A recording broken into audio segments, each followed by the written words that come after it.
Algo me perseguía y no me soltó jamás. Todo comenzó cuando tenía 15 años, aunque entonces yo no lo sabía.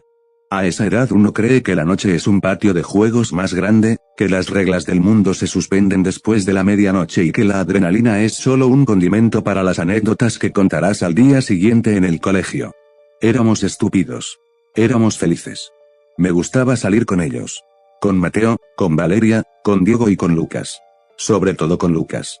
Era el mayor del grupo por unos meses, pero parecía llevar siglos de ventaja en todo lo demás.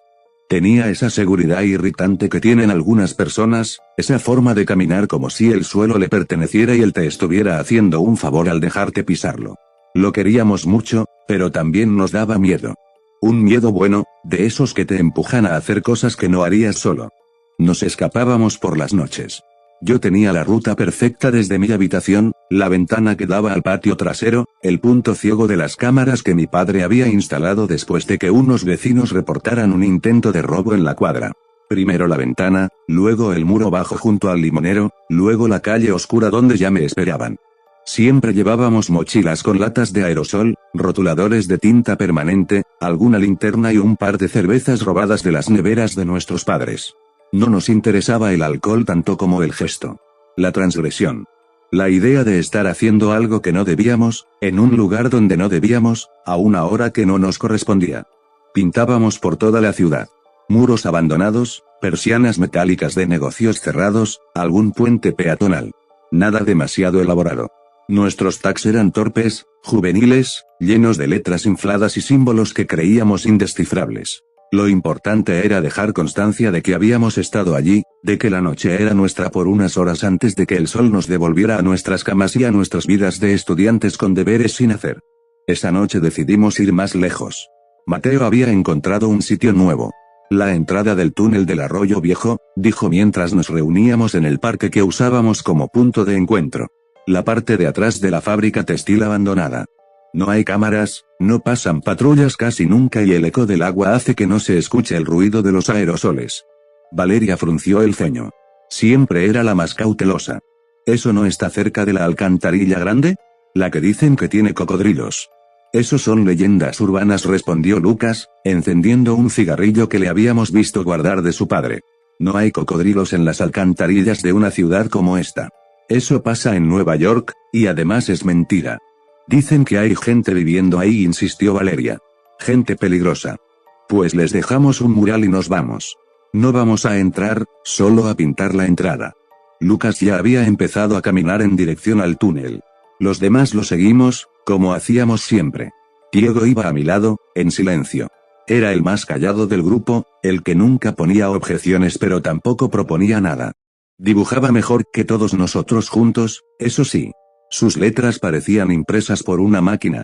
El camino hasta allí nos tomó unos 20 minutos. La fábrica textil era un esqueleto de hormigón y ventanas rotas que olía a humedad antigua y a óxido. Detrás de ella, el terreno descendía suavemente hacia una especie de barranco artificial donde desembocaba el Arroyo Viejo. Y allí estaba la entrada del túnel. Un arco de cemento manchado de musgo y de años de abandono, con una reja que alguna vez debió de estar cerrada pero que ahora colgaba torcida de uno de sus goznes. Más allá, la oscuridad era tan densa que parecía una sustancia física, algo que podías tocar si extendías la mano lo suficiente. Nos quedamos un momento en silencio, asimilando el lugar. El sonido del agua corriendo dentro del túnel era un susurro constante, como una respiración profunda y metálica. Hacía más frío allí que en el resto del camino, un frío que no correspondía con la temperatura de la noche de primavera. Es perfecto, dijo Lucas, y su voz resonó contra la entrada del túnel con una claridad inquietante. Empezamos a trabajar. Sacamos las latas y nos repartimos el espacio. La pared de cemento junto a la entrada era suficientemente amplia para que cada uno tuviera su sección. El ruido de los aerosoles, ese siseo agudo y químico, nos envolvía como una burbuja de normalidad. Durante unos minutos, todo fue como siempre. Valeria pintaba su firma con letras redondas y coloridas. Mateo trazaba un personaje que llevaba semanas perfeccionando, una especie de gato con ojos de robot. Diego, en su esquina, dibujaba letras góticas que parecían salidas de un manuscrito medieval. Lucas y yo trabajábamos codo con codo, él con trazos rápidos y agresivos, yo con más pausa, intentando que mi tag no pareciera demasiado infantil. Fue Valeria quien lo escuchó primero. Se quedó quieta de repente, con la lata a medio camino de la pared. Su cabeza giró lentamente hacia la entrada del túnel. La linterna que llevaba colgada del cuello osciló y proyectó su sombra contra el cemento. ¿Habéis oído eso?, preguntó en un susurro. Nadie respondió al principio. El eco de los aerosoles se fue apagando a medida que cada uno dejaba de pintar. Primero Mateo, luego yo, luego Diego. Solo Lucas continuó unos segundos más, ajeno a todo, hasta que el silencio del resto lo obligó a detenerse. El que dijo, molesto. SHHH. Escuchamos. El agua, sí. El viento leve moviendo las hojas de los árboles secos en el barranco. Mis propios latidos en los oídos. Y luego, algo más. Un murmullo. No era una voz articulada, no eran palabras. Era como si alguien estuviera hablando muy lejos, dentro del túnel, con la boca pegada a una tubería metálica. Un sonido húmedo, vibrante, que subía y bajaba de intensidad sin un patrón reconocible. Diego dio un paso atrás. ¿Hay alguien ahí dentro?, preguntó Mateo, alzando la voz innecesariamente. El murmullo se detuvo. Eso fue peor. El silencio repentino nos golpeó como una losa. Durante unos segundos, nadie se movió.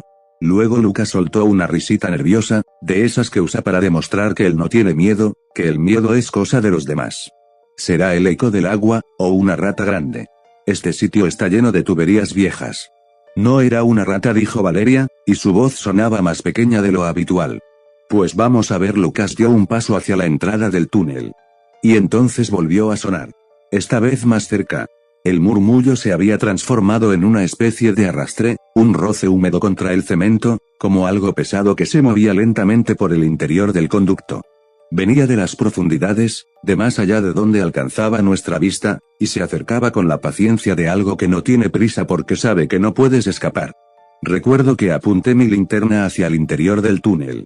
Era una linterna buena, de las que tienen un mecanismo para ajustar el foco. Moví la cabeza del dispositivo hasta que el haz se concentró en un punto estrecho y lo dirigí hacia la oscuridad. El túnel se extendía más allá de lo que mi luz podía alcanzar. La negrura se tragaba el haz como si nunca hubiera existido. No se veía nada. Solo cemento viejo, manchas de humedad, un hilo de agua sucia corriendo por el centro del suelo. Y esa sensación de que algo, justo en el límite de la oscuridad, nos estaba devolviendo la mirada.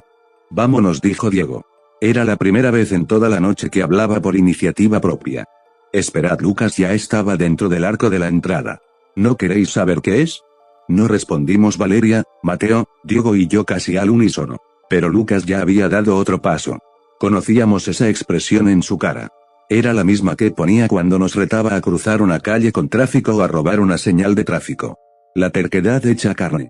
Le atraían las historias de miedo, los lugares prohibidos, todo aquello que los demás evitábamos. No sentía el peligro como nosotros. O lo sentía de una forma distinta, como un imán en lugar de un repelente. Mateo lo agarró del brazo. Tío, en serio. Vámonos. Solo un poco más. Quiero ver si hay algo. Forcejeó para soltarse, pero Valeria y yo también nos acercamos. Formamos un pequeño muro humano delante de él, bloqueándole el paso hacia el interior del túnel. Lucas bufó, frustrado. Sois unos cagados. Y tú un imbécil, le espetó Valeria. No sabes lo que hay ahí dentro. Pues por eso mismo. ¿No os da curiosidad? El sonido se intensificó. Ya no era un murmullo ni un arrastre. Era una vibración que parecía venir de todas partes a la vez, rebotando en las paredes del túnel, colándose por el suelo y subiendo por nuestras piernas. Algo se estaba moviendo hacia nosotros, y lo hacía más rápido que antes. Entonces Diego gritó. Un grito corto, ahogado, como si hubiera visto algo que su cerebro no podía procesar. Las luces, chilló Valeria. Miré mi linterna. El haz parpadeó una vez, dos veces, y luego se apagó por completo. Lo mismo les ocurrió a las de los demás. Uno tras otro, los círculos de luz que nos rodeaban se extinguieron como velas sopladas por una corriente invisible. Incluso la tenue claridad de la luna, que hasta ese momento había iluminado la entrada del túnel, pareció desvanecerse, como si una nube negra se hubiera interpuesto en el cielo de repente. La oscuridad era absoluta. Y entonces llegó el grito de Lucas. No era un grito de sorpresa. No era el grito de alguien que se ha asustado por una broma pesada.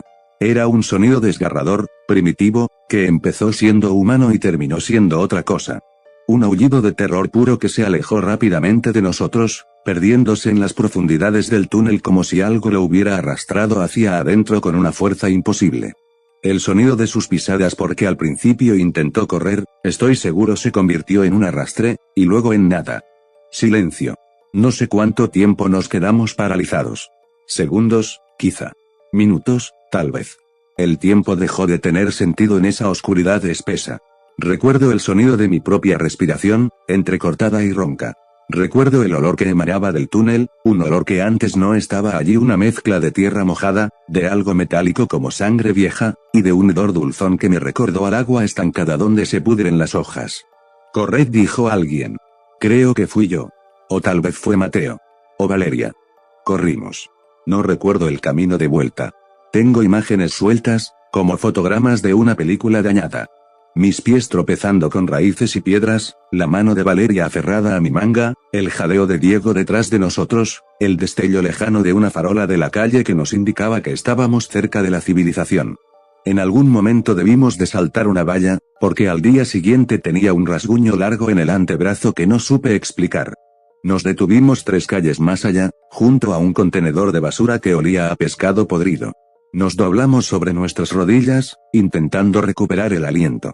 Valeria estaba llorando en silencio, con las lágrimas mezclándose con el sudor y la pintura de aerosol que manchaba sus mejillas. Mateo tenía los ojos muy abiertos, fijos en un punto indeterminado del asfalto. Diego se había sentado en el bordillo y se mecía ligeramente hacia adelante y hacia atrás. Y Lucas no estaba. «Tenemos que volver», dijo Mateo de repente, incorporándose.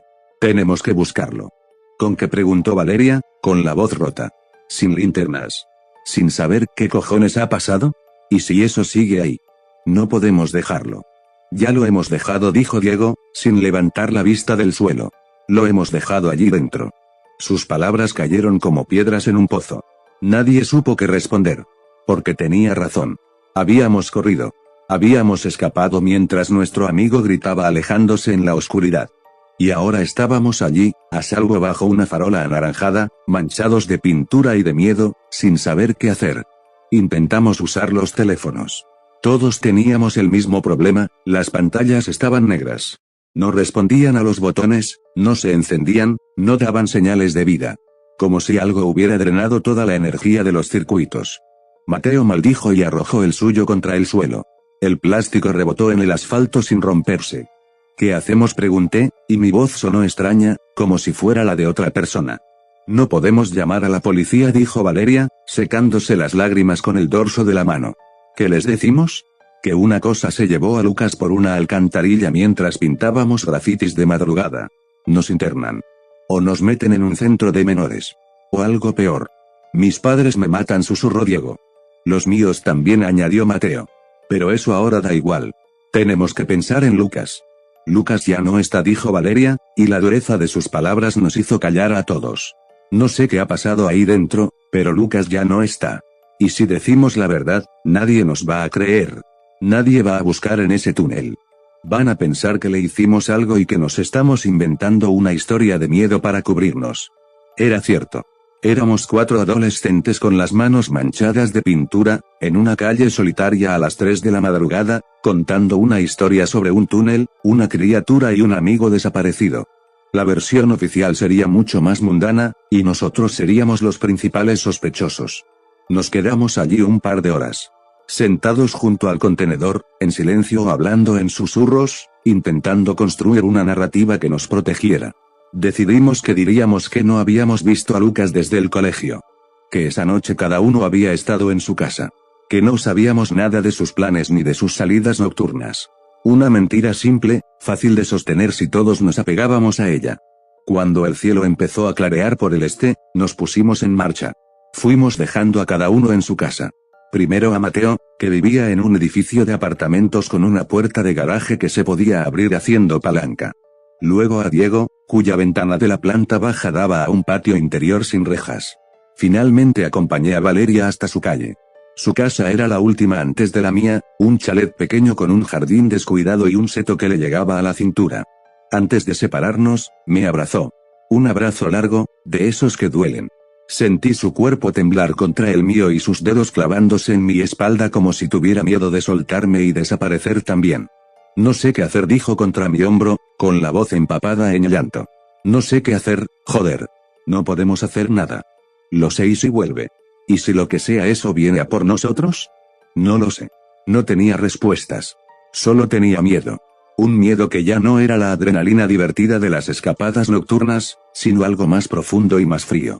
Algo que se instalaba en el estómago y no se iba. Nos separamos. Valeria entró en su casa por la puerta trasera, que según ella siempre dejaban abierta por descuido. La vi desaparecer tras el seto y luego me quedé solo en la calle. El silencio del amanecer era total.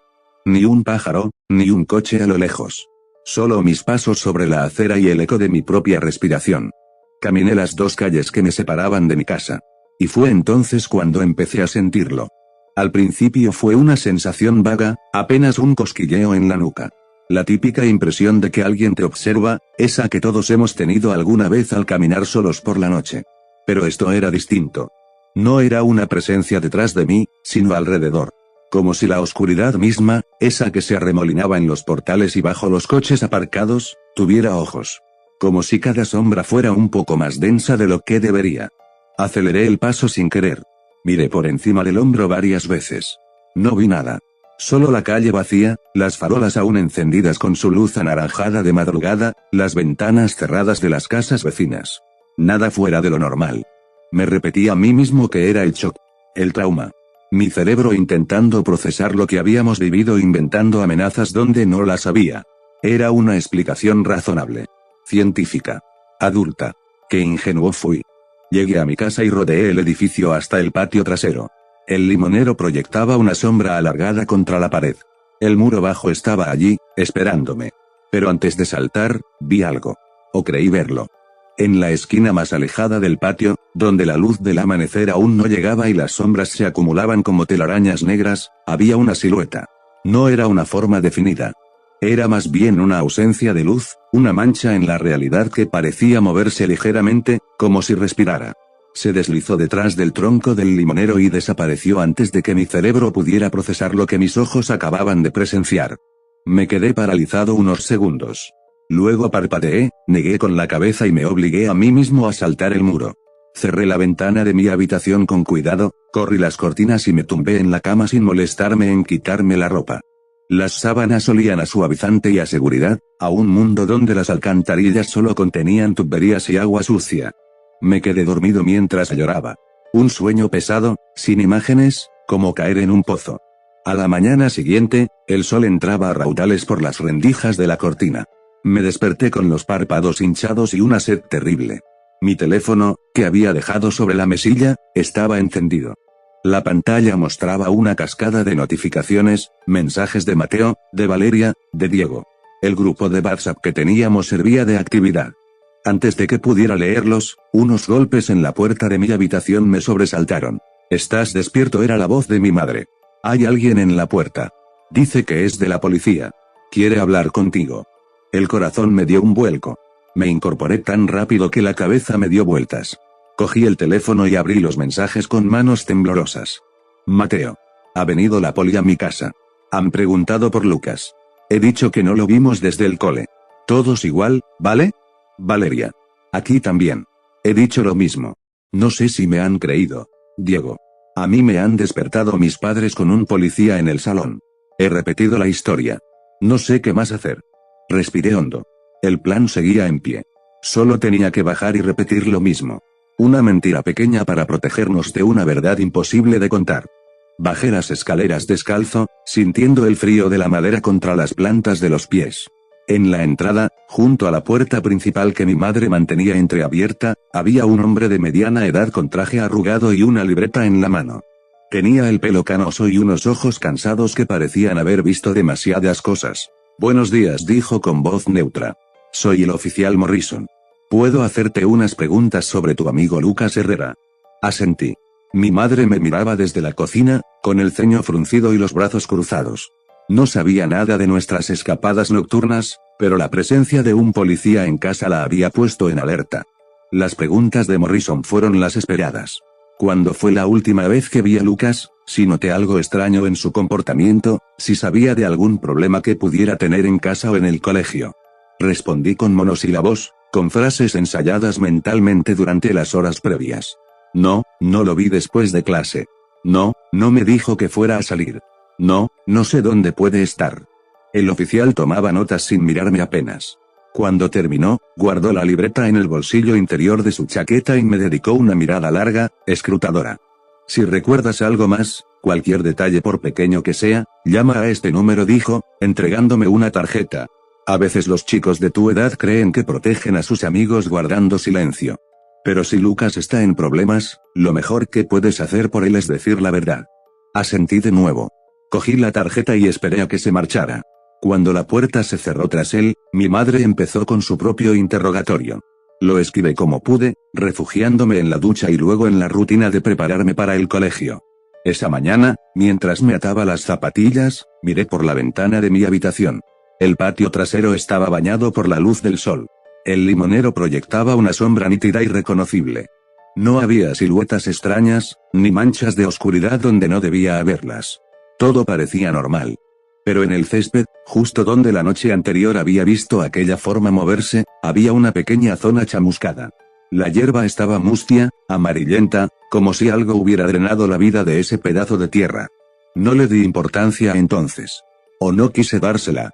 Me convencí de que sería una plaga, un hongo, algo que pudiera explicarse sin recurrir a lo que habíamos vivido en el túnel.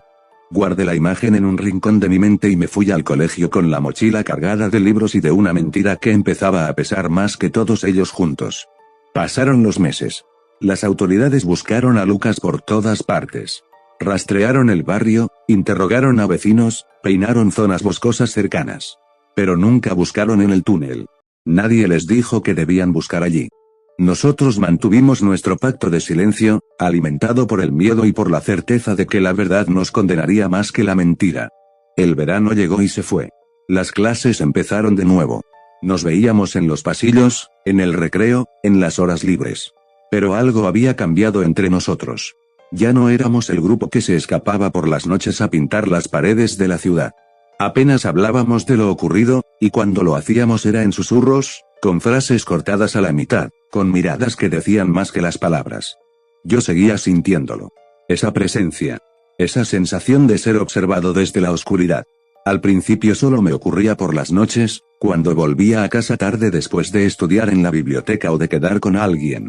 Luego empezó a pasar también de día, en calles concurridas, en el autobús, en el patio del colegio. Una sombra en el rabillo del ojo que desaparecía cuando giraba la cabeza. Un escalofrío repentino en la nuca. El eco lejano de un murmullo que no provenía de ninguna parte. Mis padres tenían cámaras de seguridad en la entrada principal y en el patio trasero. Las revisaba a escondidas, buscando algo que confirmara que no me estaba volviendo loco. Durante semanas no encontré nada. Solo las imágenes granuladas del jardín vacío, del limonero meciéndose con el viento, del gato del vecino cruzando el muro. Pero una noche, después de una cena familiar especialmente silenciosa en la que apenas pude probar bocado, subí a mi habitación y revisé las grabaciones del día. La cámara del patio trasero tenía un punto ciego, el mismo que yo usaba para escapar. Justo en el límite del encuadre, donde el ángulo de visión se estrechaba junto al muro bajo. Allí, durante unos segundos, la imagen se distorsionaba.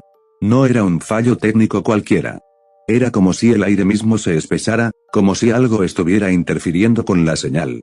Y cuando la distorsión desaparecía, en el suelo del patio aparecían marcas que antes no estaban. Eran huellas. Pero no de un animal que yo conociera. No eran pezuñas, ni patas con dedos, ni garras. Eran más bien hendiduras alargadas, irregulares, como si algo se hubiera arrastrado por la hierba apoyándose en extremidades que no seguían ninguna anatomía reconocible.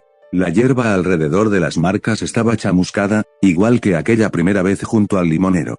Sentí un vacío en el estómago. Cerré la aplicación de las cámaras y apagué el ordenador.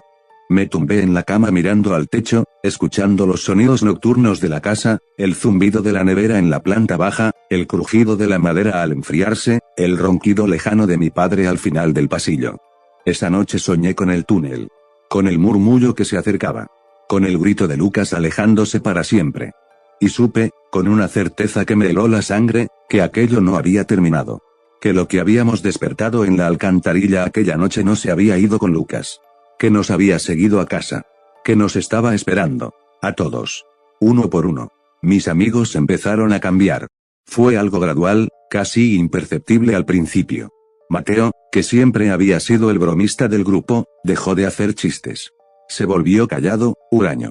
En clase miraba por la ventana con los ojos perdidos, como si esperara ver algo al otro lado del cristal. Valeria adelgazó. Sus padres la llevaron al médico varias veces, pero no le encontraron nada físico. Ella decía que no podía dormir, que cada vez que cerraba los ojos sentía que algo estaba en la habitación con ella. Diego desarrolló un tic nervioso, se rascaba el antebrazo izquierdo sin parar, hasta hacerse heridas que luego ocultaba con mangas largas. Y todos, absolutamente todos, teníamos la misma costumbre nueva cuando estábamos juntos, de repente uno de nosotros giraba la cabeza hacia un punto vacío de la habitación. Como si hubiera alguien allí. Como si algo nos estuviera mirando desde ese rincón. Nunca lo comentábamos. Nunca decíamos en voz alta lo que estábamos viendo o sintiendo. Porque decirlo habría sido admitir que lo ocurrido en el túnel no había sido un accidente, ni una alucinación colectiva, ni un sueño. Habría sido admitir que Lucas no era la única víctima. Que nosotros también estábamos marcados. Y que lo que fuera que habitaba en aquella alcantarilla nos había encontrado. Un año. 365 días desde que Lucas dejó de existir en el mundo conocido y pasó a ser solo un nombre en un expediente sin resolver, una foto enmarcada en el salón de sus padres, un fantasma en nuestras conversaciones truncadas. Durante esos meses aprendí a vivir con el miedo como quien aprende a caminar con una piedra en el zapato, al principio duele y no piensas en otra cosa, luego te acostumbras a la molestia, y finalmente olvidas cómo se sentía caminar sin ella. Pero la piedra sigue ahí. Siempre. Mis amigos y yo nos veíamos menos. No era algo que hubiéramos acordado explícitamente, simplemente ocurrió, como ocurren las cosas que duelen demasiado para nombrarlas. Las quedadas del grupo de WhatsApp se espaciaron. Las excusas se volvieron más elaboradas. Tengo que estudiar para el examen de física. Mis padres quieren que me quede en casa esta noche. No me encuentro bien. Mentiras que todos aceptábamos sin discutir porque sabíamos que detrás de cada una se escondía la misma verdad, estar juntos nos recordaba a Lucas. Y recordar a Lucas significaba recordar el túnel. Y recordar el túnel significaba sentir, aunque fuera por un instante, que algo nos observaba desde el rabillo del ojo. Pero el miedo compartido también nos unía de una forma retorcida. Nos enviábamos mensajes a altas horas de la madrugada, cuando el insomnio nos mantenía despiertos con los ojos fijos en el techo. ¿Estás despierto? Sí. Yo también. ¿Lo sientes? Sí. Nunca especificábamos qué era lo. No hacía falta. Mateo fue el primero en notar que algo había cambiado en la forma en que nos mirábamos. Literalmente. Una tarde, mientras tomábamos un café aguado en un bar cerca del instituto, me dijo en voz baja. ¿Te has fijado en que Diego ya no mira a los ojos? Levanté la vista de mi taza. Diego estaba sentado frente a nosotros, pero su mirada no se posaba en nuestras caras. Estaba fija en un punto justo detrás de mi hombro izquierdo. Como si allí hubiera algo que solo él pudiera ver. Diego, lo llamé. Tardó unos segundos en reaccionar. Sus pupilas se movieron lentamente, como si tuvieran que atravesar una capa de agua espesa antes de enfocarme. ¿Qué? ¿Que si quieres otro café? No. Estoy bien. Volvió a desviar la mirada hacia el punto detrás de mí. Me giré instintivamente. No había nada. Solo la pared desconchada del bar y un calendario viejo del año anterior que nadie se había molestado en quitar. ¿Qué miras?, pregunté, intentando que mi voz sonara casual. Nada, respondió demasiado rápido. Creo. No sé. Y esa fue toda la explicación que obtuvimos. Valeria también había desarrollado sus propias manías. Siempre llevaba puestos auriculares, incluso cuando no sonaba música. Me confesó una noche, por teléfono, que era para no escuchar el murmullo. Cuando le pregunté a qué murmullo se refería, colgó y no volvió a mencionarlo. Mateo era el que peor lo llevaba, aunque lo disimulaba mejor. Había engordado ligeramente, se había dejado barba incipiente y hablaba más alto de lo necesario, como si el volumen de su voz pudiera espantar lo que fuera que nos acechaba. Pero yo lo conocía desde primaria.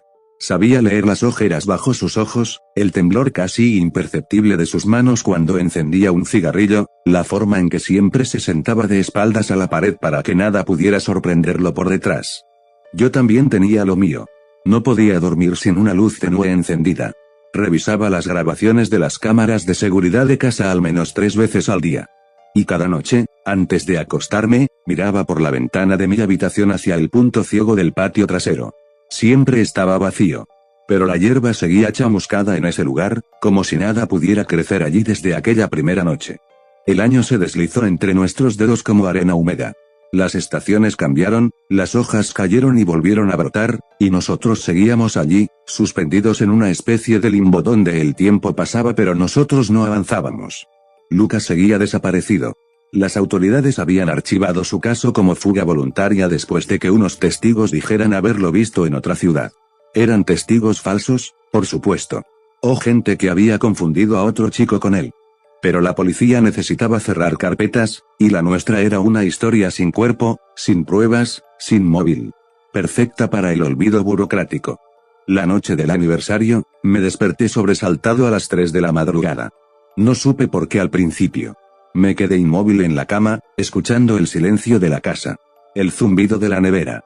El tic-tac del reloj del pasillo. Mi propia respiración, demasiado rápida para alguien que supuestamente estaba dormido hace unos segundos. Entonces sonó mi teléfono. No era una llamada. Era un mensaje del grupo de WhatsApp. El que teníamos con Lucas todavía incluido, porque ninguno se había atrevido a eliminarlo. Su número seguía allí, con su foto de perfil, una imagen borrosa de un atardecer que había tomado desde la azotea de su edificio y su última conexión congelada para siempre en hace mucho tiempo. El mensaje era de un número que no reconocía al principio. Luego leí el nombre, era el hermano mayor de Mateo, Guillermo. Un tipo corpulento de 20 y tantos que trabajaba en un taller mecánico y que apenas había interactuado con nosotros más allá de algún saludo ocasional cuando íbamos a casa de Mateo. ¿Está Mateo con vosotros? El mensaje tenía 15 minutos de antigüedad. Nadie había respondido aún. ¿Estáis despiertos? Es urgente. Mis dedos se movieron solos por el teclado. ¿Qué pasa? La respuesta llegó casi al instante. No está en su habitación. La ventana está abierta. Sus padres están revisando la casa. ¿Sabéis algo? Sentí un vacío en el estómago. Un vacío que conocía demasiado bien. Era el mismo que había sentido un año atrás, cuando las luces se apagaron en la entrada del túnel y el grito de Lucas se perdió en la oscuridad. Llamé a Mateo directamente. El tono sonó una vez, 2 veces, 3 veces. Luego saltó el buzón de voz. Hola, soy Mateo. Deja tu mensaje después de la señal. Su voz grabada sonaba extraña, como si perteneciera a otra persona. A otra vida. En los siguientes minutos, el grupo explotó. Valeria preguntó si era una broma. Diego dijo que él tampoco podía localizarlo. Yo confirmé que acababa de despertarme y no sabía nada. Guillermo nos pidió que hiciéramos una videollamada grupal, para asegurarse de que todos estábamos en casa. Nos conectamos uno a uno. Primero Guillermo, con la cámara temblorosa mostrando la habitación vacía de Mateo, la cama deshecha, los pósters de bandas de rock en las paredes, la ventana abierta de par en par dejando entrar el aire frío de la madrugada. Luego Valeria, con el pelo revuelto y los ojos hinchados de sueño, sentada en su cama con las mantas subidas hasta el cuello. Diego apareció después, desde el salón de su casa, iluminado por la luz azulada de la televisión que alguien había dejado encendida. Yo me conecté desde mi habitación, con la linterna del móvil encendida porque no quería molestar a mis padres con la luz del techo. ¿Alguno sabe algo?, preguntó Guillermo, con la voz tensa. ¿Planes de salir esta noche? ¿Algún sitio al que solierais ir? Nadie respondió. No porque no quisiéramos, sino porque la respuesta era demasiado terrible para pronunciarla en voz alta. Sí, sabíamos de un sitio al que solíamos ir. Un sitio al que no habíamos vuelto desde hacía exactamente un año. Un sitio donde la oscuridad tenía hambre. Llevamos un año sin salir de noche, dijo Valeria finalmente, con un hilo de voz. Desde lo de Lucas. El nombre flotó en el silencio de la videollamada como una acusación. Guillermo desvió la mirada. Sabía lo de Lucas, por supuesto. Todo el mundo lo sabía. Pero nadie conocía los detalles. Nadie sabía que nosotros estábamos allí cuando desapareció. Voy a llamar a la policía, dijo Guillermo. Si sabéis algo, cualquier cosa, llamadme. Por favor. La videollamada terminó. Nos quedamos los tres en el grupo, con nuestros pequeños rectángulos de vídeo mostrando versiones demacradas de nosotros mismos. Valeria lloraba en silencio. Diego se mordía el labio inferior hasta hacerse sangre. Yo miraba la pantalla sin ver realmente nada, con la mente atrapada en un bucle de imágenes, el túnel, el murmullo, las luces apagándose, el grito de Lucas alejándose. Ha vuelto, dijo Diego de repente, con una voz que no le había oído nunca. Una voz plana, sin emoción, como si estuviera constatando un hecho meteorológico. Lo que sea que se llevó a Lucas ha vuelto a por Mateo. No digas eso, susurró Valeria. ¿Y qué quieres que diga? ¿Que se ha ido de fiesta y no nos ha avisado? ¿Que se ha fugado con una chica que no conocemos? Llevamos un año sintiéndolo. Todos. Cada noche. Cada maldito minuto. Sabíamos que esto iba a pasar. No lo sabíamos, intervine, más para convencerme a mí mismo que a ellos. No podíamos saberlo. Yo sí lo sabía. Diego levantó la vista hacia la cámara, y por primera vez en meses sus ojos no miraban a un punto detrás de mí. Me miraban a mí, directamente, con una intensidad que me heló la sangre. Lo veo. Cada noche. Está ahí fuera. Esperando. No sé qué es, pero nos sigue. A todos. Y creo que sabe cuando nos toca. ¿Qué quieres decir con que lo ves?, preguntó Valeria, con la voz quebrada. Diego no respondió. Se limitó a negar con la cabeza y cortó la videollamada. Valeria y yo nos quedamos solos en la pantalla. Ella seguía llorando, con las lágrimas cayendo silenciosas por sus mejillas y perdiéndose en el cuello de su camiseta. Yo quería decirle algo que la consolara, pero no tenía nada. No había palabras para lo que estábamos viviendo. Solo había miedo.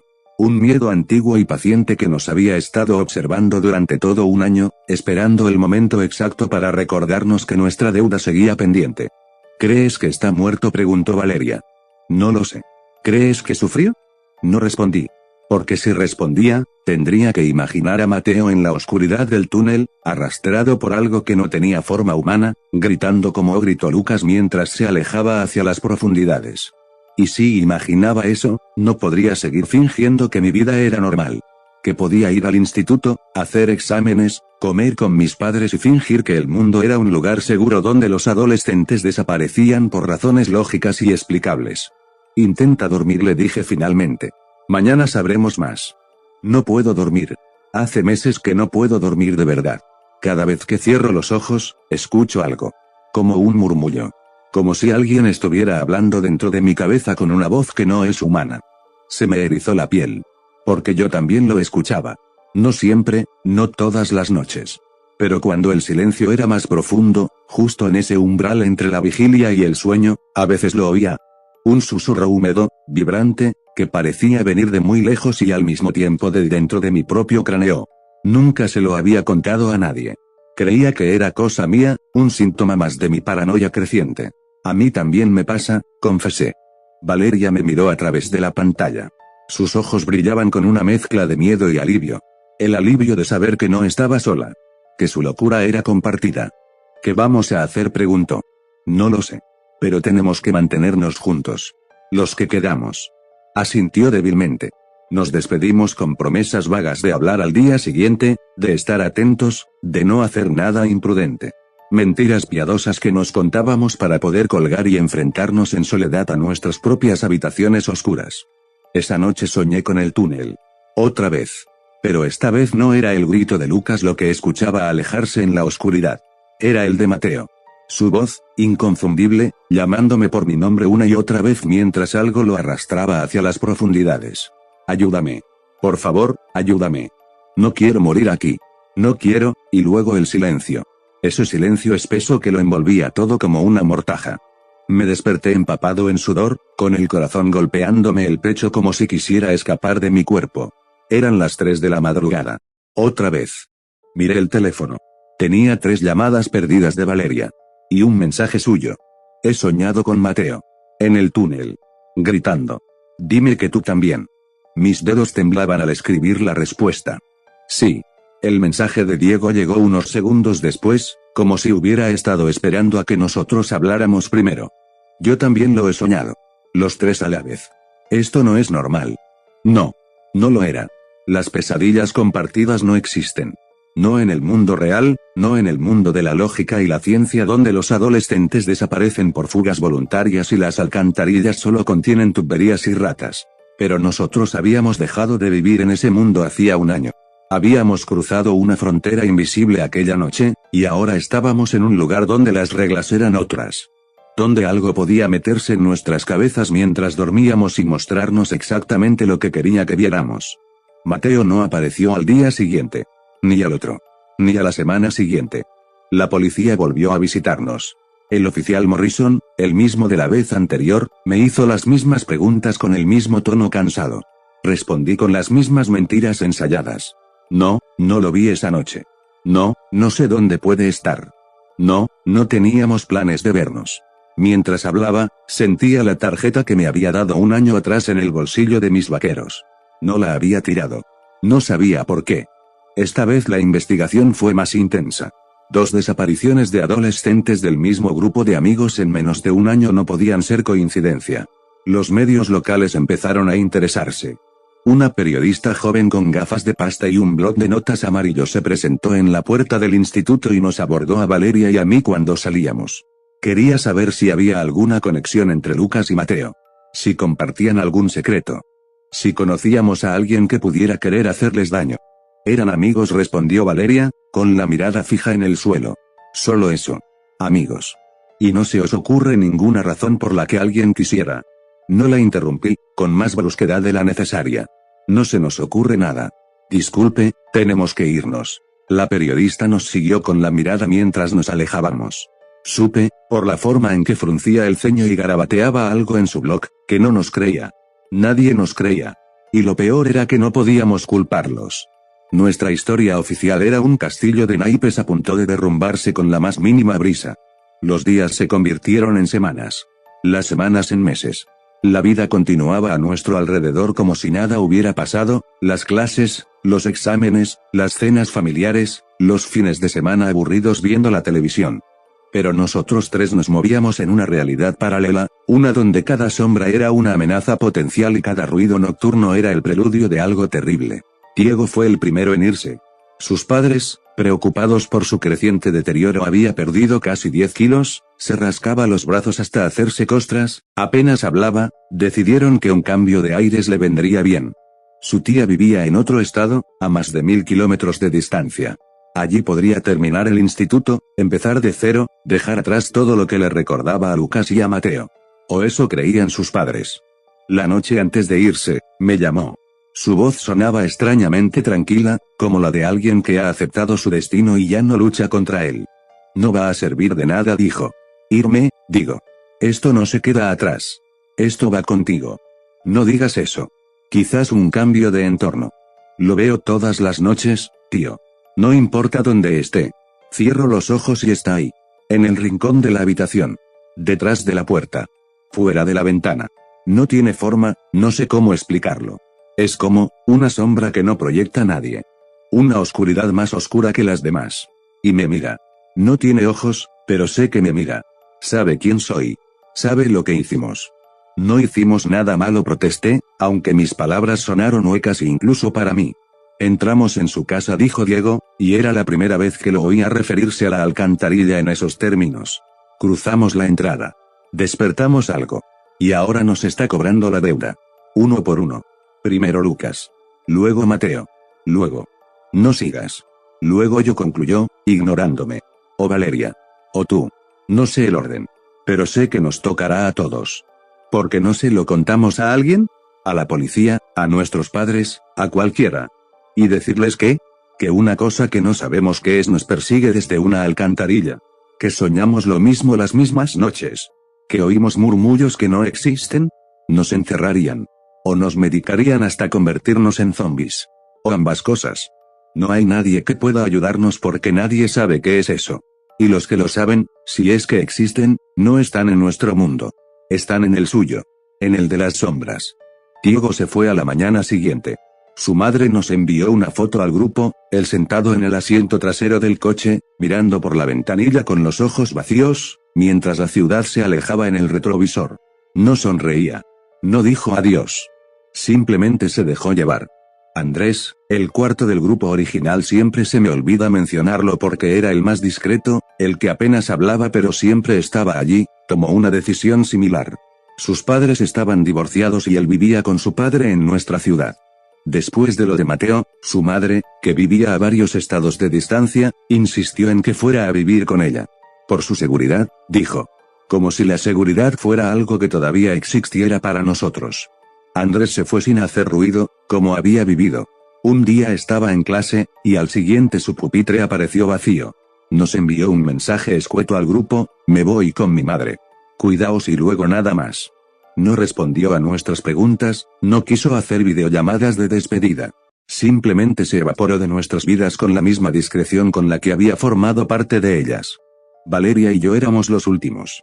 Los que nos quedamos atrás, anclados a la ciudad por familias sin recursos para mudarse, por padres que no entendían por qué sus hijos se consumían día a día sin razón aparente. Nos veíamos casi a diario, no porque quisiéramos, sino porque estábamos demasiado asustados para estar solos. Nos sentábamos en un banco del parque, el mismo donde solíamos reunirnos antes de nuestras escapadas nocturnas, y hablábamos de todo menos de lo que realmente nos importaba. Del instituto. De las películas que veíamos para distraernos. De los planes de futuro que ya no creíamos que fueran a cumplirse. Una tarde, Valeria no apareció. Le envié mensajes. La llamé. Nada. Al principio pensé que estaría ocupada, que sus padres la habrían castigado sin teléfono, que se habría quedado dormida. Pero a medida que pasaban las horas, una inquietud familiar fue creciendo en mi pecho. Esa sensación de que algo iba mal. Muy mal. Llamé a su casa. Respondió su madre, con la voz quebrada y las palabras atropelladas. Han encontrado a Valeria en el baño. En la bañera. Ha intentado. No necesitó terminar la frase. El mundo se me vino encima. Corrí al hospital. No recuerdo cómo llegué, solo que de repente estaba allí, en una sala de espera blanca e impersonal, con las luces fluorescentes zumbando sobre mi cabeza y el olor a desinfectante quemándome la nariz. La madre de Valeria me reconoció y me dejó pasar a verla, quizás porque no tenía a nadie más a quien aferrarse, quizás porque sabía que yo era lo más parecido a un hermano que su hija había tenido. Valeria estaba pálida como una hoja de papel. Tenía vendas en ambas muñecas, gruesas y blancas, que contrastaban con el moreno de su piel. Sus ojos estaban abiertos pero no miraban nada. Fijaban el techo con una expresión de derrota absoluta. No quería hacerlo, susurró cuando me vio entrar. Pero no podía más. No puedo más. Me senté en el borde de la cama. Le cogí la mano con cuidado, evitando tocar las vendas. No digas nada. Solo descansa. Lo veo todo el tiempo. Cada noche. Cada minuto. No me deja dormir, no me deja respirar, no me deja vivir. Sé que viene a por mí. Sé que seré la siguiente. Y no quiero que eso me lleve. Prefiero irme yo antes de que. No vas a irte a ninguna parte. Estás aquí. Estás viva. No sé por cuánto tiempo. No supe qué responder. Porque yo sentía lo mismo. Esa certeza de que el tiempo se nos acababa. De que algo nos observaba pacientemente, esperando el momento preciso para reclamarnos. Los padres de Valeria tomaron la decisión más drástica que podían tomar. Vendieron lo poco que tenían, pidieron préstamos a familiares, y compraron 2 billetes de avión para Europa. Los abuelos maternos de Valeria vivían en un pequeño pueblo de España, rodeado de montañas y alejado de todo. Allí la llevarían. Allí intentarían reconstruir lo que fuera que se había roto dentro de su hija. La última vez que vi a Valeria fue en el aeropuerto, 2 semanas después de su intento de suicidio. Sus padres me dejaron despedirme de ella en privado, en una esquina de la terminal, junto a una máquina expendedora de café que no funcionaba. No quería dejarte solo, me dijo, con los ojos llenos de lágrimas. Eres el único que queda. El único que entiende. No estoy solo. Estoy bien. Mientes fatal. Siempre lo has hecho. Nos reímos. Una risa triste, amarga, que sabía a despedida. Tengo algo para ti, dijo, sacando un sobre arrugado del bolsillo de su chaqueta. Lo escribí hace unas semanas. Antes de lo del baño. Quería dártelo en persona, pero luego pasó todo y, bueno. Léelo cuando estés solo. Y prométeme que harás lo que sea necesario para sobrevivir a esto. Te lo prometo. Me abrazó. Un abrazo largo, como aquel de la primera noche, cuando todo acababa de empezar y aún creíamos que podíamos controlar la situación. Sentí su cuerpo delgado temblar contra el mío, sus dedos aferrándose a mi espalda como si temiera que yo también fuera a desaparecer en el momento en que me soltara. Cuídate, susurró contra mi hombro, y no te olvides de mí. Nunca.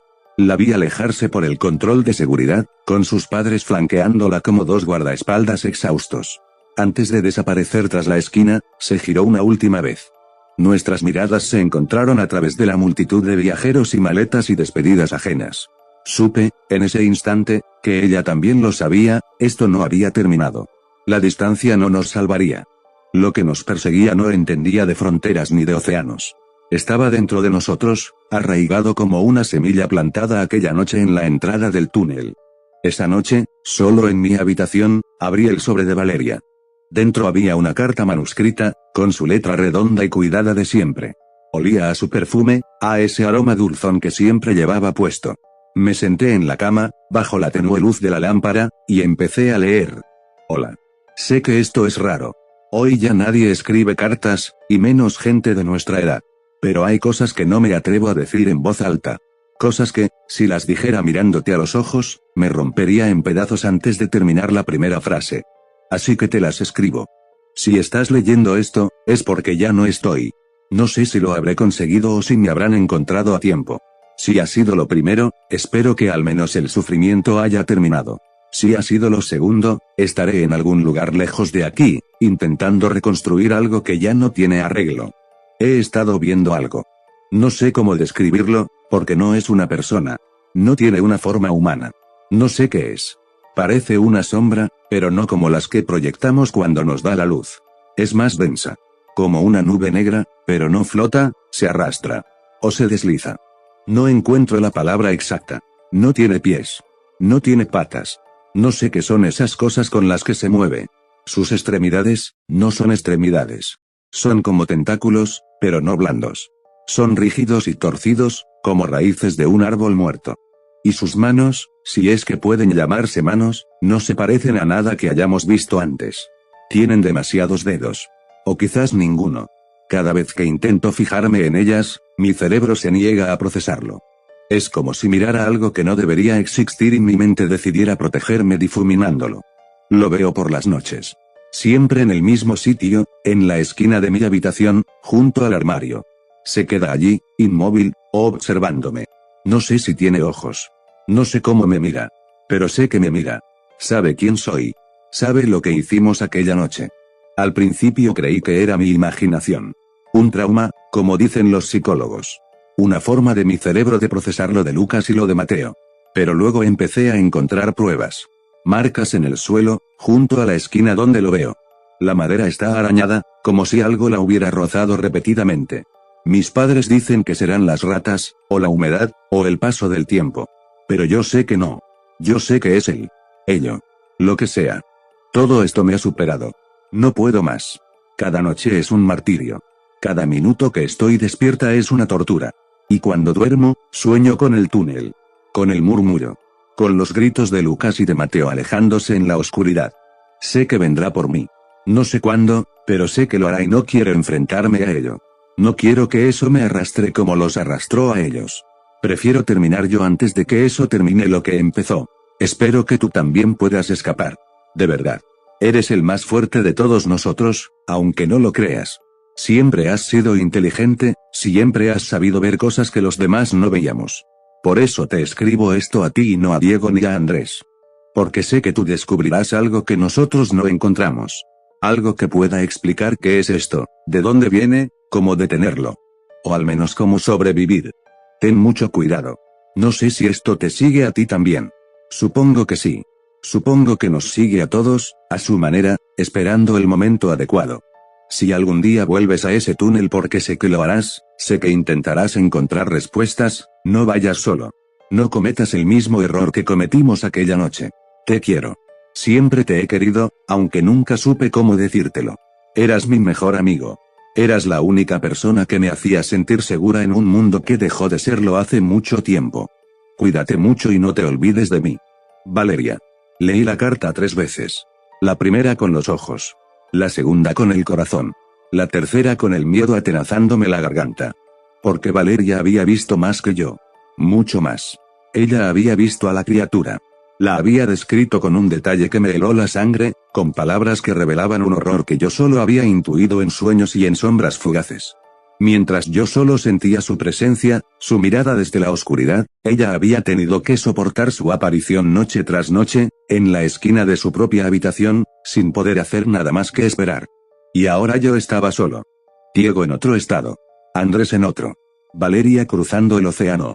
Mis padres ajenos a todo, preocupados por mi aspecto demacrado pero incapaces de imaginar la verdad.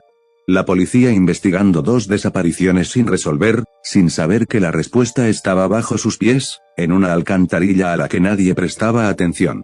Me quedaban meses para que se cumpliera el segundo año desde la desaparición de Lucas. Si el patrón era real y todo indicaba que lo era, el siguiente sería yo. Porque yo era el único que quedaba en esta ciudad. El único que no había huido. El único que seguía al alcance de aquello que habitaba en las profundidades. Guardé la carta de Valeria en el cajón de mi mesilla, junto a la tarjeta del oficial Morrison que nunca había tirado. Esa noche no dormí. Me quedé mirando la esquina de mi habitación, junto al armario, esperando ver algo que justificara el miedo que me consumía. No vi nada. Pero lo sentí. Como siempre. Esa presencia paciente, observadora, que me seguía a todas partes desde hacía casi 2 años. Estaba allí, en la oscuridad de mi propia casa, esperando. Solo esperando. Y supe, con una certeza que me revolvió el estómago, que no podía seguir huyendo. Que si quería sobrevivir, tendría que hacer lo único que no había hecho ninguno de los demás. Tendría que volver a la alcantarilla. La carta de Valeria me cambió. No de la forma en que las cartas cambian a la gente en las películas, con música inspiradora de fondo y un montaje de superación personal. Me cambió de la forma en que cambia una herida que se infecta. Lentamente, desde dentro, pudriendo todo lo que toca hasta que no queda más remedio que abrirla y dejar que salga el veneno. Durante semanas no hice nada. Seguí con mi rutina de autómata: instituto, casa, cama, insomnio, repetición. Mis padres me miraban con esa mezcla de preocupación e impotencia que ya conocía demasiado bien. Habían visto cómo mis amigos desaparecían, cómo Valeria intentaba quitarse la vida, cómo su hijo se consumía día a día sin razón aparente. Y no podían hacer nada porque no sabían nada. Porque yo no les contaba nada. ¿Qué iba a decirles? Que una criatura sin forma nos perseguía desde una alcantarilla. Que había visto huellas que no correspondían a ningún animal conocido. Que soñábamos lo mismo las mismas noches, que escuchábamos murmullos que no existían, que sentíamos su presencia en cada rincón oscuro de nuestras vidas. No. Algunas verdades son demasiado grandes para pronunciarlas en voz alta. Algunas verdades solo pueden vivirse en silencio, en la soledad de una habitación a las 3 de la madrugada, mientras el mundo duerme ajeno al horror que se esconde bajo sus pies. Pero la fecha se acercaba. 2 años desde la desaparición de Lucas. 2 años desde que Mateo nos despertó con su ausencia. El patrón era claro, uno cada año, como un tributo, como una deuda que se cobraba en plazos exactos. Y yo era el único que quedaba en la ciudad. El único que no había huido. El único que estaba al alcance de lo que fuera que habitaba en aquel túnel. Una noche, a principios de otoño, tomé una decisión. Estaba tumbado en la cama, mirando el techo como hacía todas las noches desde hacía meses, cuando sentí algo distinto. No era la presencia habitual, esa sensación de ser observado que ya formaba parte de mi día a día como el latido de mi corazón o el aire en mis pulmones. Era algo más intenso. Más cercano. Como si lo que fuera que me seguía hubiera decidido acortar la distancia. Me incorporé lentamente. La habitación estaba a oscuras, iluminada solo por la tenue luz de la farola que se filtraba a través de las cortinas. En la esquina, junto al armario, el mismo lugar que Valeria había descrito en su carta, la oscuridad era más densa. No era una sombra proyectada por ningún objeto. Era una mancha en la realidad, una concentración de negrura que parecía palpitar ligeramente, como si respirara. Me quedé inmóvil. Mi corazón golpeaba contra mis costillas con una fuerza que estaba seguro de que podía oírse desde fuera. Mis manos aferraban las sábanas con tanta fuerza que los nudillos se me quedaron blancos. No se movió. No avanzó hacia mí. Simplemente estaba allí, observándome sin ojos, esperando sin prisa. Como si supiera que no había escapatoria. Como si quisiera que yo lo supiera también. No sé cuánto tiempo pasó.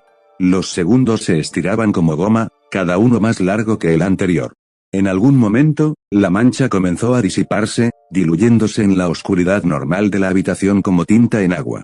Y entonces, justo antes de desaparecer por completo, escuché algo. Un murmullo. No eran palabras. No era un idioma que yo pudiera reconocer.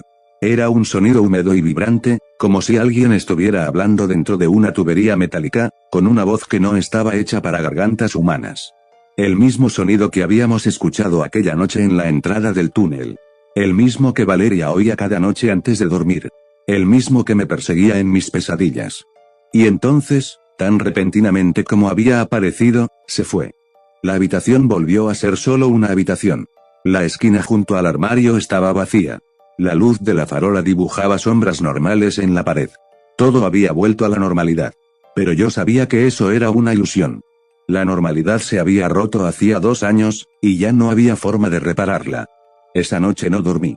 Me quedé sentado en la cama, con la espalda apoyada contra la pared y los ojos fijos en la esquina, esperando que volviera. No lo hizo. Pero supe, con una certeza absoluta, que volvería. Y que la próxima vez no se limitaría a observarme. Tenía que hacer algo. Tenía que encontrar respuestas antes de que fuera demasiado tarde. Los días siguientes los dediqué a investigar. Empecé por la biblioteca pública. Pasé horas revisando archivos de periódicos locales, buscando cualquier mención de desapariciones extrañas cerca de la alcantarilla o del túnel del Arroyo Viejo. No encontré nada anterior a Lucas. O no había nada, o los casos nunca se habían relacionado con ese lugar. Luego busqué en internet. Foros de misterio, páginas de leyendas urbanas, blogs de aficionados a lo paranormal. Palabras clave como criatura alcantarilla, sombra sin forma, murmullo en túneles, desapariciones anuales. La mayoría de los resultados eran basura, creepypastas mal escritas, historias inventadas para asustar a los niños, teorías conspiranoicas sobre cocodrilos albinos y sectas ocultas. Pero encontré algo. En un foro casi abandonado, con un diseño que parecía de principios de los 2000, un usuario había publicado un hilo titulado "Algo vive en las alcantarillas de mi ciudad". El autor relataba una historia extrañamente similar a la mía, un grupo de adolescentes que se adentraba en un túnel de drenaje, una presencia que los seguía después, desapariciones espaciadas en el tiempo. El hilo tenía más de 10 años de antigüedad. El usuario había dejado de publicar repentinamente después de un último mensaje. Creo que me ha encontrado. No sé si volveré a escribir. Intenté contactar con él. El mensaje rebotó. La cuenta ya no existía. Seguí buscando. Encontré menciones aisladas en otros foros, comentarios sueltos en hilos sobre desapariciones sin resolver, referencias vagas a el que espera bajo la ciudad o la deuda del túnel. Eran fragmentos, retazos de historias que nunca se completaban, como si quienes las contaban hubieran sido interrumpidos antes de poder terminarlas. Una noche, mientras revisaba las grabaciones de las cámaras de seguridad de casa, una costumbre que ya era casi un ritual, vi algo que me heló la sangre. La cámara del patio trasero, la que tenía el punto ciego junto al muro bajo, captó una distorsión a las 3:14 de la madrugada. La imagen se volvió borrosa durante unos segundos, como si una interferencia electromagnética hubiera afectado al sensor. Y cuando la imagen se aclaró, allí estaban. Huellas. No eran pisadas humanas. No eran huellas de ningún animal que yo conociera. Eran hendiduras alargadas e irregulares, como si algo se hubiera arrastrado por la hierba apoyándose en extremidades que desafiaban cualquier anatomía reconocible. La hierba alrededor estaba chamuscada, igual que aquella primera vez junto al limonero. Y lo peor, las huellas formaban un camino.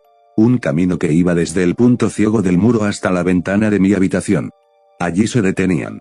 Como si lo que fuera que las había dejado se hubiera quedado allí, justo debajo de mi ventana, mirando hacia arriba. Esperando. Esa noche supe que se me acababa el tiempo. Ya no podía seguir investigando desde la seguridad relativa de mi casa, fingiendo que el peligro estaba lejos. El peligro estaba aquí. Había estado aquí todo el tiempo, rondando el perímetro de mi vida como un depredador paciente que conoce los hábitos de su presa mejor que la presa misma. Solo me quedaba una opción.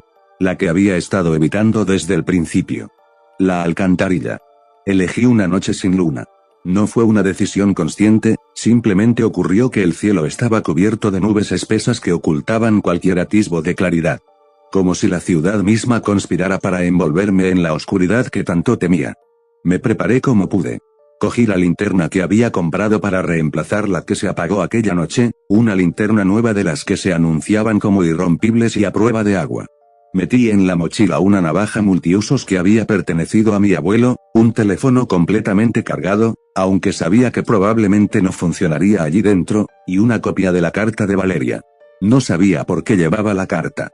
Quizás para recordarme por qué estaba haciendo esto. Quizás para sentir que ella estaba conmigo de alguna forma. Esperé a que mis padres se durmieran. Las horas pasaron lentas, pesadas, cada minuto cargado de una tensión que me oprimía el pecho. A las 2 de la madrugada, cuando los ronquidos de mi padre resonaban por el pasillo, me deslicé por la ventana de mi habitación. El aire exterior era frío y húmedo. Olía a tierra mojada y a algo más, algo que no supe identificar entonces pero que luego reconocería, el olor del túnel. Ese hedor dulzón y metálico que se te pegaba a la ropa y a la piel y que tardabas días en quitarte de encima. Caminé por las calles vacías de la ciudad. Las farolas proyectaban círculos de luz anaranjada que yo evitaba instintivamente, manteniéndome en las sombras como si ya formara parte de ellas. No me crucé con nadie. Ni un coche, ni un transeúnte, ni un animal callejero. La ciudad parecía muerta, como si todos sus habitantes supieran, a un nivel inconsciente, que esa noche no era seguro estar fuera. Llegué a la fábrica textil abandonada en unos 20 minutos. El edificio seguía igual que 2 años atrás, un esqueleto de hormigón y ventanas rotas que se recortaba contra el cielo nublado. Rodeé la estructura hasta el barranco trasero, y allí estaba. La entrada del túnel. El arco de cemento seguía manchado de musgo y de años de abandono. La reja torcida colgaba del mismo gozne. Nuestros grafitis aún eran visibles en las paredes, aunque la humedad y el tiempo habían empezado a difuminarlos. La firma de Valeria con sus letras redondas. El personaje de Mateo, el gato con ojos de robot. Las letras góticas de Diego, tan perfectas que parecían impresas. El tag de Lucas, agresivo y lleno de ángulos. Y el mío. Un garabato infantil comparado con los demás. Me quedé un momento mirando aquellos restos de otra vida. De la vida que teníamos antes de que todo esto empezara. Antes de que la oscuridad del túnel nos reclamara como suyos. Luego encendí la linterna y di un paso hacia la entrada. El interior estaba exactamente como lo recordaba. El olor a humedad y a podredumbre. El sonido del agua corriendo por el centro del suelo, un hilo constante que reverberaba contra las paredes de cemento. La oscuridad más allá del alcance de mi linterna, densa y hambrienta, tragándose la luz como si nunca hubiera existido. Avancé lentamente. Mis pasos resonaban en el túnel, amplificados por el eco, anunciando mi presencia a lo que fuera que habitaba allí dentro. Era una estupidez, lo sabía. Estaba haciendo exactamente lo que no debía hacer, adentrarme solo, sin testigos, sin un plan real más allá de encontrar algo. Pero ya no me importaba. El miedo que sentía en mi casa, la certeza de que aquello vendría a por mí tarde o temprano, era peor que cualquier cosa que pudiera encontrarme en el túnel. O eso creía yo entonces. El túnel se extendía más de lo que había imaginado. Los primeros metros eran idénticos, cemento desconchado, manchas de humedad, el hilo de agua sucia serpenteando por el suelo. Pero a medida que avanzaba, el paisaje empezó a cambiar. Las paredes se volvieron más irregulares, como si el túnel hubiera sido excavado en parte sobre roca natural. El olor se intensificó, volviéndose más orgánico, más animal. Y entonces encontré lo primero. Era una zapatilla. Una zapatilla deportiva, de esas que estaban de moda hace un par de años, cubierta de barro seco y de algo que parecía musgo negro. La reconocí al instante. Era de Lucas. Las había estrenado la semana antes de que desapareciera, y recuerdo que Mateo se había burlado de ellas porque eran demasiado blancas para pintar de noche. Me agaché para recogerla. Mis dedos rozaron el tejido, y en ese momento sentí algo. Una vibración. Un zumbido de baja frecuencia que parecía provenir de las paredes mismas del túnel. No era un sonido audible, sino algo que sentías en el pecho, en los huesos, en los dientes. Como si el túnel entero estuviera vivo y respirara a un ritmo imperceptible. Dejé la zapatilla donde estaba y continué avanzando. Encontré más cosas. Un teléfono móvil con la pantalla destrozada. Una mochila vacía, mordida por algo que había dejado marcas de dientes o de lo que fuera que tuviera esa cosa en el tejido sintético. Trozos de ropa desgarrada, esparcidos por el suelo como migas de pan en un cuento siniestro. Y luego, los huesos. No eran humanos. Al menos, no del todo. Eran fragmentos pequeños, astillados, como si algo los hubiera roto para extraer el tumetano. Algunos parecían de animales pequeños, ratas, pájaros, quizás algún gato callejero. Pero otros eran más grandes. Y tenían una forma que mi cerebro se negaba a procesar. El olor se volvió insoportable. Un hedor a podredumbre dulzona, a carne descompuesta en agua estancada, a algo que llevaba años pudriéndose en la oscuridad sin que nadie lo encontrara. Me tapé la nariz con el cuello de la camiseta, pero no sirvió de mucho. El olor estaba en todas partes, impregnando el aire, el agua, las paredes. Y entonces lo vi. Al principio fue solo un movimiento en el límite de mi linterna. Una ondulación en la oscuridad, como si el aire mismo se hubiera espesado de repente. Luego, lentamente, la forma empezó a definirse. Era como lo había descrito Valeria en su carta. Una sombra, pero no como las que proyectamos cuando nos da la luz. Era más densa, más negra, una concentración de oscuridad que parecía absorber la luz de mi linterna en lugar de reflejarla. No tenía una forma fija, se retorcía y se deslizaba sobre sí misma, como una nube de tinta en agua, cambiando constantemente sin llegar a ser nunca algo reconocible. Sus extremidades, si es que podían llamarse así, eran alargadas e irregulares, como raíces retorcidas de un árbol muerto. Se apoyaba en ellas para moverse, arrastrándose por el suelo del túnel con un movimiento antinatural, como si no estuviera sujeta a las leyes de la física que gobernaban el resto del mundo. Y sus manos eran lo peor. Demasiados dedos. O quizás ninguno. Cada vez que intentaba enfocarlas, mi visión se volvía borrosa y mi mente se negaba a registrar lo que estaba viendo. El murmullo comenzó de nuevo. Esa voz que no era voz, ese sonido húmedo y vibrante que parecía venir de todas partes a la vez. Pero esta vez, en medio del ruido, creí distinguir algo. Palabras. O intentos de palabras. Fragmentos de voces que reconocía. Ayúdame, por favor. No quiero. Eran ellos. Eran las voces de Lucas y de Mateo, entremezcladas en el murmullo de la criatura como ecos atrapados en una grabación defectuosa. La cosa los había absorbido de alguna forma. O los estaba usando. O quizás ellos seguían allí dentro, de alguna manera, atrapados en esa masa de oscuridad sin forma. Mis piernas se negaron a moverse. Me quedé paralizado, con la linterna apuntando directamente a aquello, incapaz de apartar la mirada.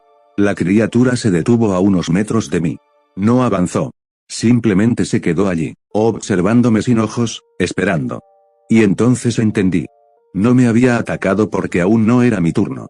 El patrón era claro, uno cada año. Y todavía faltaban semanas para que se cumpliera el segundo aniversario de la desaparición de Mateo. La criatura no se regía por impulsos, sino por reglas. Reglas que yo no comprendía, pero que ella seguía con una precisión ritual. Yo no estaba allí para morir. Todavía no. Estaba allí para ver. Para entender. Para saber qué me esperaba cuando llegara mi momento.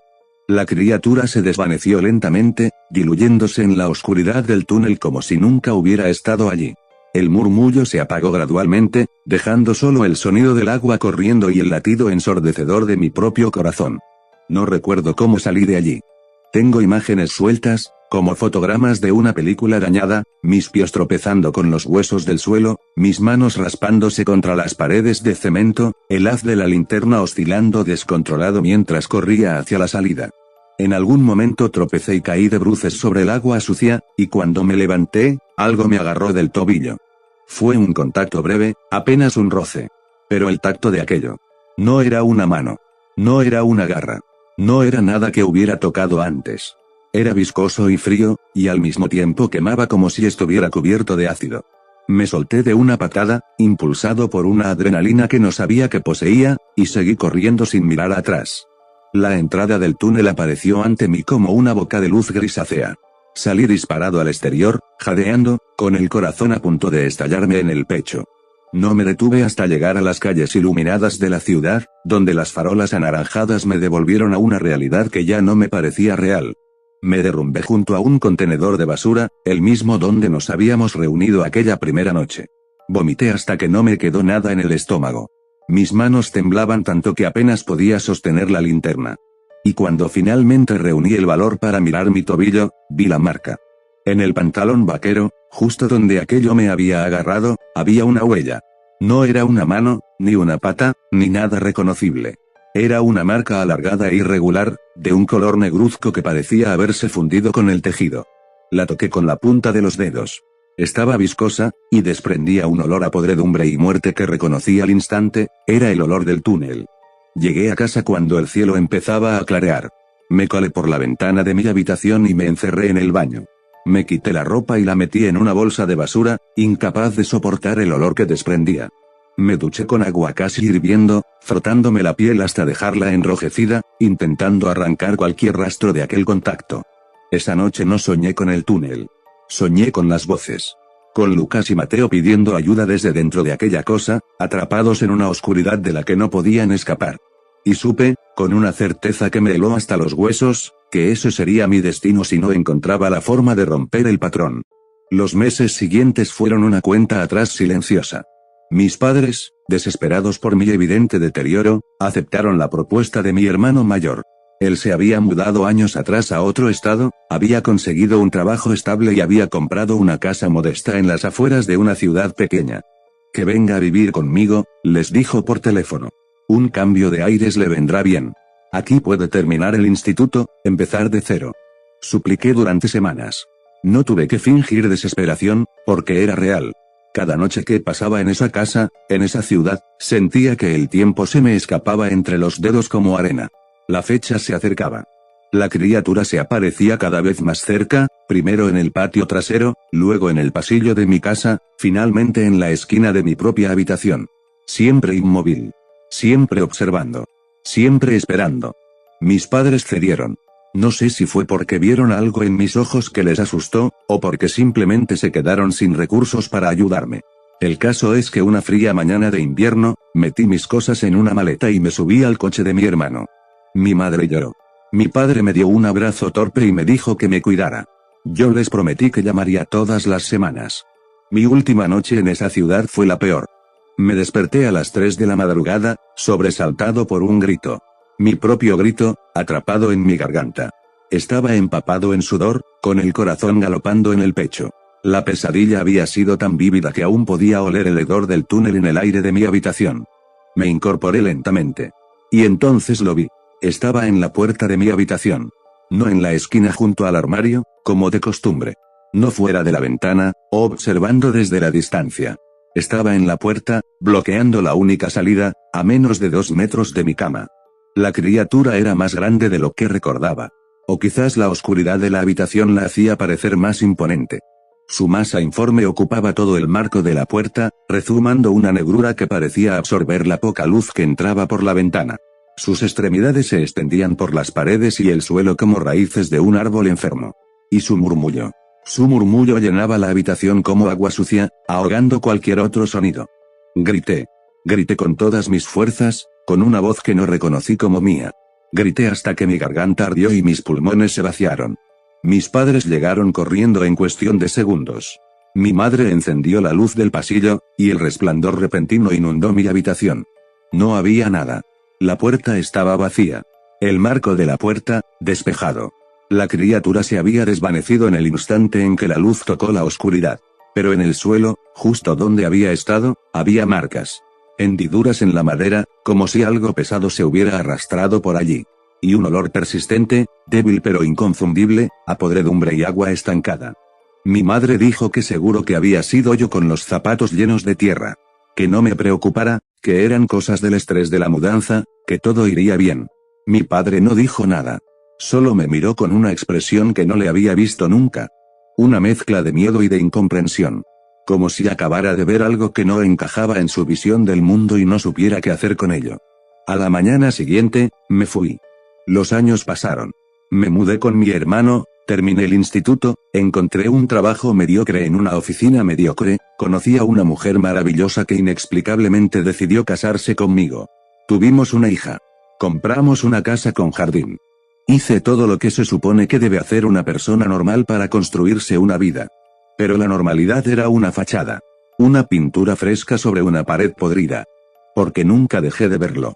Al principio eran apariciones esporádicas. Una sombra en el rabillo del ojo cuando volvía tarde del trabajo. Una sensación de ser observado en el supermercado, en el cine, en el parque donde llevaba a mi hija a jugar. Luego las apariciones se hicieron más frecuentes. La criatura estaba allí, siempre al límite de mi visión, siempre esperando. Nunca me atacó. Nunca se acercó lo suficiente para tocarme. Era como si supiera que yo ya le pertenecía. Como si nuestra deuda estuviera pendiente y ella tuviera toda la eternidad para cobrarla. Mi amiga Valeria se puso en contacto conmigo años después. Había rehecho su vida en España, tenía un trabajo, una pareja, un futuro. Pero en sus correos electrónicos, entre líneas, podía leer el mismo miedo que sentía yo. Ella también lo veía. Ella también sabía que aquello no había terminado. Y entonces llegó la noticia. Andrés. El cuarto del grupo, el que se había ido a vivir con su madre a otro estado. Había vuelto a nuestra ciudad natal para visitar a su padre. Una visita breve, de apenas un fin de semana. Desapareció la primera noche. Ya habían pasado años desde lo de Mateo. Años desde que ninguno de nosotros había puesto un pie en aquella ciudad. Pero la criatura seguía allí. Esperando. Cobrando su deuda en plazos exactos, sin olvidarse de nadie. Supe entonces que no podía volver.